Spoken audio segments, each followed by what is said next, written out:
اعوذ باللہ من الشیطان الرجیم، بسم اللہ الرحمن الرحیم۔ السلام علیکم، کیسے ہیں آپ سب لوگ؟ دعا گو ہوں سبھی اپنے گھروں میں خیریت سے ہوں۔ آج ہم انشاءاللہ العزیز 7ویں پارے کا 6واں رکوع مکمل کریں گے۔ چھوٹا سا ہی رکوع ہے، اور کل جو میں نے آپ کو بتایا تھا 5ویں رکوع کی جو تفسیر بتائی تھی کہ در حقیقت 6ٹھے رکوع میں اللہ تعالیٰ نے جو حضرت عیسیٰ علیہ السلام سے سوال کرنے تھے تو ان کی بنیاد جو ہے وہ 5ویں رکوع میں ڈالی تھی۔ چلیے نکالیے سبق۔ وَإِذْ قَالَ اللَّهُ يَا عِيسَى ابْنَ مَرْيَمَ، اور جب کہے گا اللہ اے عیسیٰ مریم کے بیٹے، أَأَنْتَ قُلْتَ، کیا تو نے کہا تھا للناس لوگوں کو، اتخذونی کہ بنا لو مجھ کو، وأمی اور میری ماں کو، الہینی دو معبود، من دون اللہ اللہ کے سوا۔ یعنی حضرت عیسیٰ سے اللہ تعالیٰ فرمائیں گے کہ تو نے اپنی ماں اور اپنے بارے میں لوگوں سے کہا تھا کہ ہم خدا ہیں، ہمیں معبود بنا لو، ہمیں پوجو۔ قالا، اب یہ حضرت عیسیٰ فرمائیں گے سبحانکا، پاک ہے تو، ما یکون لی، نہیں ہے میرے لائق یہ کہ ان اقول ما لیس لی، وہ بات کہوں جس کا مجھ کو بحقن کوئی حق نہیں ہے۔ یعنی میں تیرے بات میں ایسی بات کہوں کہ جس بات کا کہنے کا مجھے حق ہی نہیں ہے، گویا مجھے میری پوجا، میری پرستش، میری عبادت، اس کا مجھے کیا حق ہے۔ ان کنت قلتو، اور اگر میں نے کہا ہوگا، فقد علمتہ، تو تجھ کو ضرور معلوم ہوگا، تعلم ما فی نفسی، تو جانتا ہے جو میرے جی میں ہے، ولا عالم ما فی نفسی کا، اور میں نہیں جانتا جو تیرے جی میں ہے، انک انت علام الغیوب، بے شک تو ہی ہے جاننے والا چھپی باتوں کا۔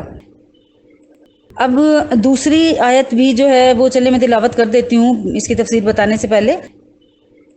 ما قلت لهم الا ما امرتنی، میں نے کچھ نہیں کہا مگر جو تو نے حکم کیا، بھی اس بات کا کہ ان اعبدوا اللہ، بندگی کرو اللہ کی، ربی جو رب ہے میرا، و ربکم اور رب تمہارا، وکنت علیہم شہیدا، اور میں ان سے خبردار تھا، ما دمتم فیہم، جب تک میں ان کے بیچ میں رہا، ما دمت فیہم، جب تک میں ان کے اندر زندہ رہا، دائم رہا، قائم و دائم رہا، فلما توفیتنی، پھر جب تو نے مجھے اٹھا لیا،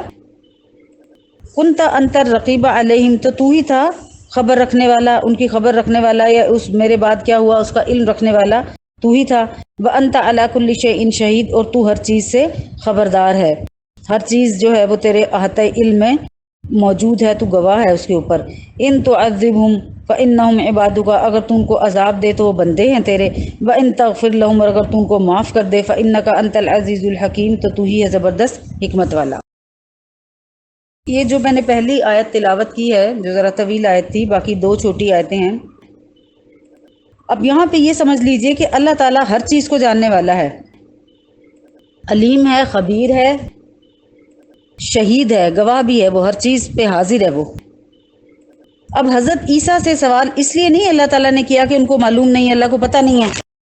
بلکہ مقصود کیا تھا کہ ان کی قوم جو نصارہ تھی نا، اس کی ملامت اور سرزنش مقصود تھی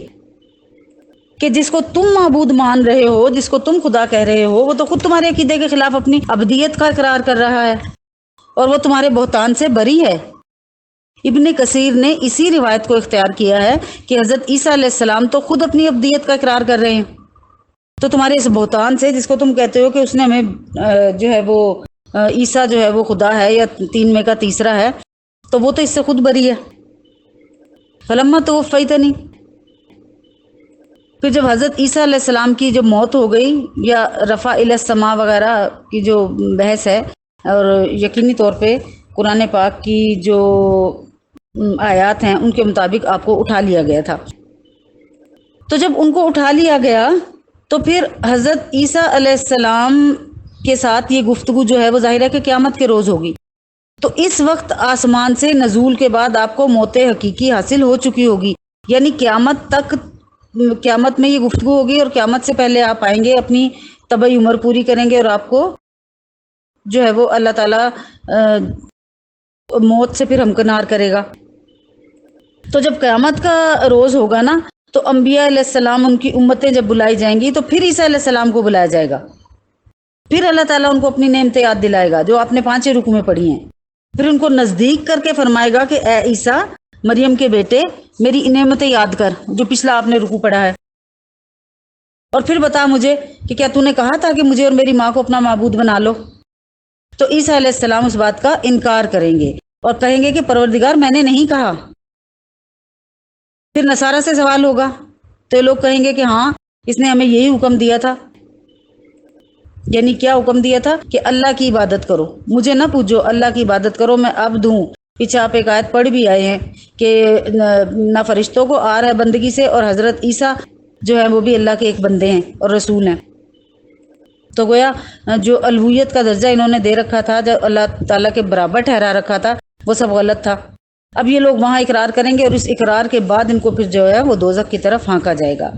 پھر حضرت عیسیٰ علیہ السلام کا یہ کہنا کہ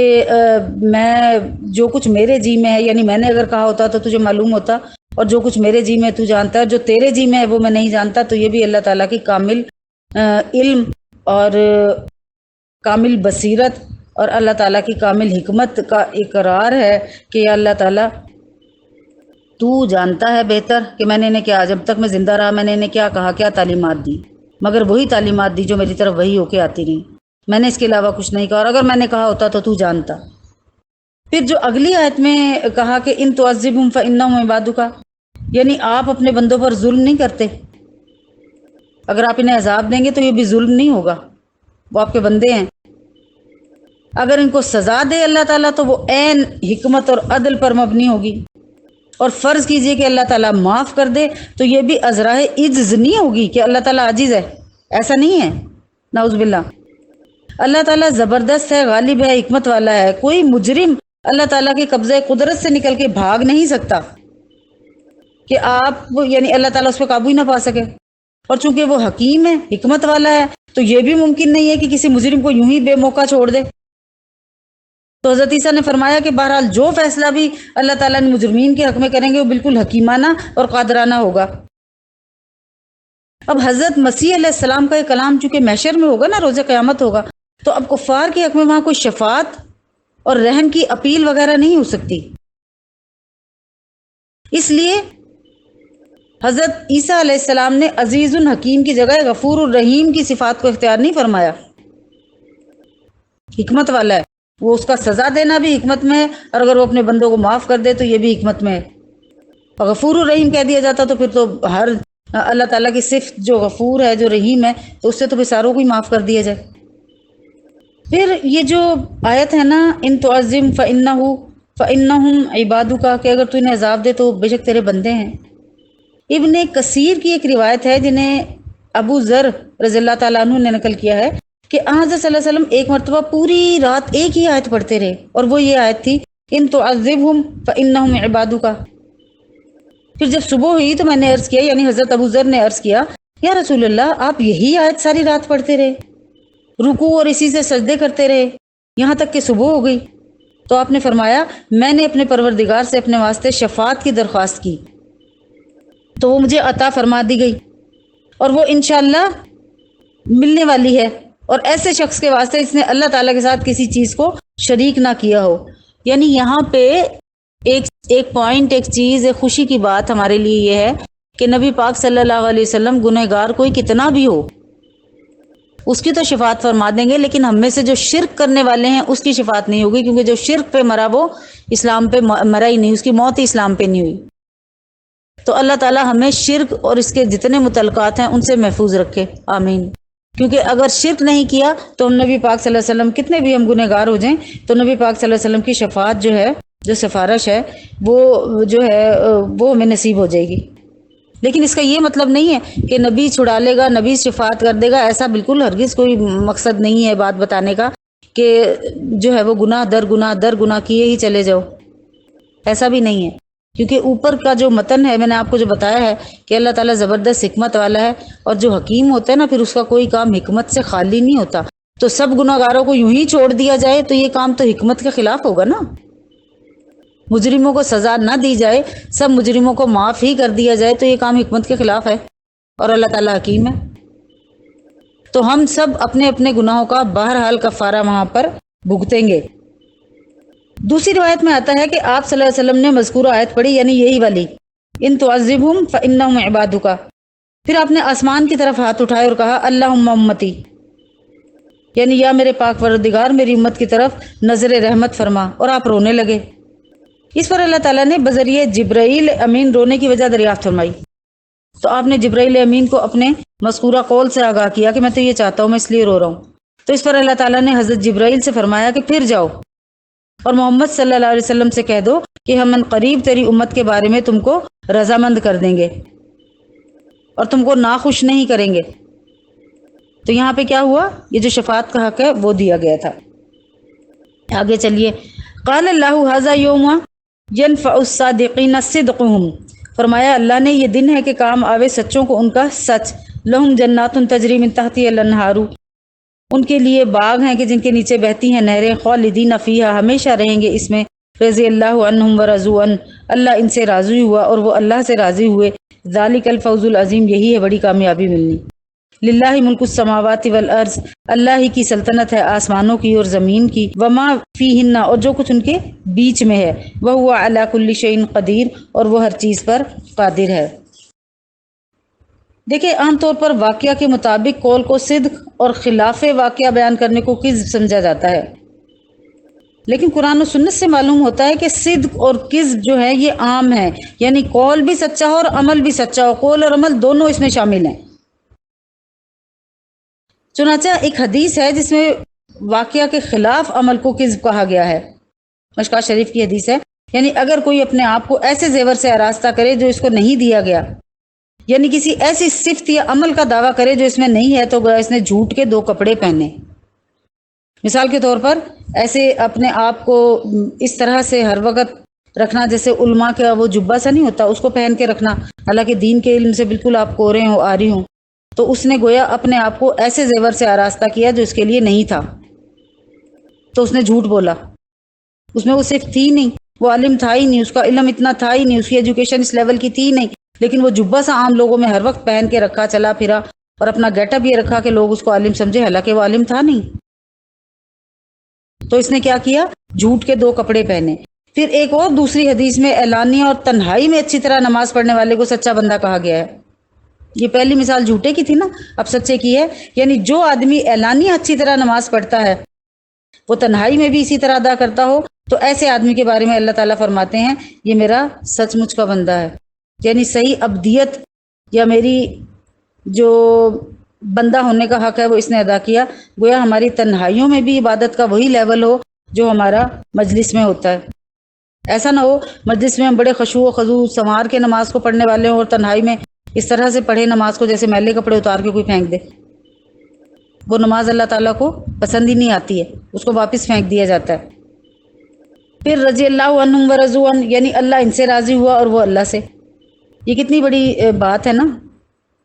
کہ اللہ ہمارے سے راضی ہو اور ہم اللہ سے راضی ہو جائیں۔ اللہ تو ویسے ہمارے چھوٹے چھوٹے اعمال سے بھی بڑا راضی ہو جاتا ہے، بڑا خوش ہوتا ہے کہ میرا بندہ اپنی کوشش بھر، مقدور بھر کوشش میں لگا ہوا ہے میرے قرب حاصل کرنے کے اس میں، لیکن ہم کسی طرح اللہ سے راضی نہیں ہوتے۔ ایک لمبی فہرست ناشکریوں کی، شکایتوں کی، وہ ہر وقت ہمارے ہاتھ میں ہوتی ہے، ہر وقت۔ کسی وقت ہم خدا کا شکر ادا نہیں کر رہے ہوتے۔ اگر لمحہ بھر کے لیے کسی ایک چیز کے اپنے موافق یا اپنی طبیعت کے عین مطابق پا جانے پر ہم کہہ بھی دیں نا اللہ تیرا شکر ہے، تو دن میں کوئی 500 کروڑ دفعہ ہم ناشکری کرتے ہیں۔ ہم اگر شکر ادا کرنا چاہیں تو اتنا شکر ہے خدا تعالیٰ کا، اپنے ایک ایک جوڑ پہ غور کیا کیجئے۔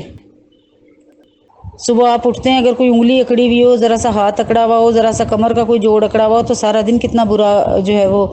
مشکل اور تنگی میں گزرتا ہے۔ پھر آپ دیکھیے اگر ایک دانت میں تکلیف ہو تو پورا سر گھوم جاتا ہے، نہ کچھ کھایا جاتا ہے نہ پیا جاتا ہے، تکلیف کانوں کی طرف بھی جا رہی ہے، گلے کی طرف بھی جا رہی ہے۔ ایک دانت کا حق نہیں ہم تو ادا کر پائے۔ انگلی میں 3 کٹ لگے ہوئے ہیں نا، یہ 3 طرح سے بینڈ ہوتی ہے انگلی، تو آپ کبھی ایک کٹ میں آپ کے کوئی چیز لگ جائے اور وہ انگلی سیدھی ہو جائے تو آپ کو اندازہ ہو کہ اس انگلی کے یہ کٹ ہم دن میں کتنی دفعہ استعمال کرتے تھے، اس کے بینڈ ہونے کی جو، اس کے جو مڑنے اور دوبارہ پھیلنے کی جو صفت اللہ تعالیٰ نے اس میں رکھی ہوئی ہے، وہ ہم دن میں کتنی دفعہ استعمال کرتے تھے اور کبھی احساس ہی نہیں کیا۔ آپ ان ساری باتوں کو چھوڑ دیں، پلک کا جھپکنا اور پلک کا نہ جھپکنا، سانس کا آنا اور سانس کا نہ آنا، اس سے تو بہت سارے لوگ دن میں جو ہے یہ خاص طور پہ جیسے سیزن چینج ہو رہا ہے، اس وقت اکتوبر ہے اور یہ جو ہے وہ دمے کے اور جو سانس کے مریض ہیں ان کی یہ جو بیماری ہے وہ بڑے عروج پہ ہوگی، تو ان سے پوچھیں جنہیں سانس ہی نہیں آ رہا۔ کتنے کروڑوں لاکھوں ہم سانس لیتے ہیں دن میں، کبھی شکر ادا کیا اللہ تعالیٰ ہمیں ڈھنگ سے طریقے سے سانس آ رہا ہے، تیرا لاکھ لاکھ احسان ہے۔ تو اللہ تعالیٰ ہمیں کفر اور شرک اور ناشکرے پن سے بچائے، کہ حدیث میں آتا ہے کہ جنت ملنے کے بعد اللہ تعالیٰ فرمائیں گے کہ بڑی نعمت یہ ہے کہ میں تم سے راضی ہوا اور اب کبھی تم پر ناراض نہ ہوں گا۔ یعنی جنت کی سب سے بڑی نعمت یہ ہوگی کہ اللہ تعالیٰ ہم سے راضی ہو گیا اور پھر دوبارہ کبھی ناراض بھی نہیں ہوگا، کیونکہ جنت میں جانے کے بعد پھر حساب کتاب کا وہ سلسلہ تو ختم ہو جائے گا نا، کہ جو عمل کیا اس کے مطابق حساب کتاب ہو رہا ہے، تو اللہ تعالیٰ ہمیشہ راضی ہی رہے گا۔ ذالک الفوز العظیم، یہی ہے بڑی کامیابی۔ ظاہر ہے کہ اس سے بڑی کامیابی کیا ہوگی کہ جو کائنات کا خالق و مالک ہے، یعنی اللہ جل جلالہ، وہ ہم سے راضی ہو۔ اللہ تعالیٰ مجھے اور آپ کو ایسے اعمال کرنے کی توفیق عطا فرمائے کہ اللہ تعالیٰ ہم سے ہمیشہ راضی رہے اور ہم اللہ سے راضی، آمین۔ آج ہماری سورہ مائدہ مکمل ہو گئی ہے، کل کے لیکچر کو انشاءاللہ تعالیٰ سورہ انعام سے شروع کریں گے، زندگی رہی تو۔ وآخر الدعوانا ان الحمد للہ رب العالمین۔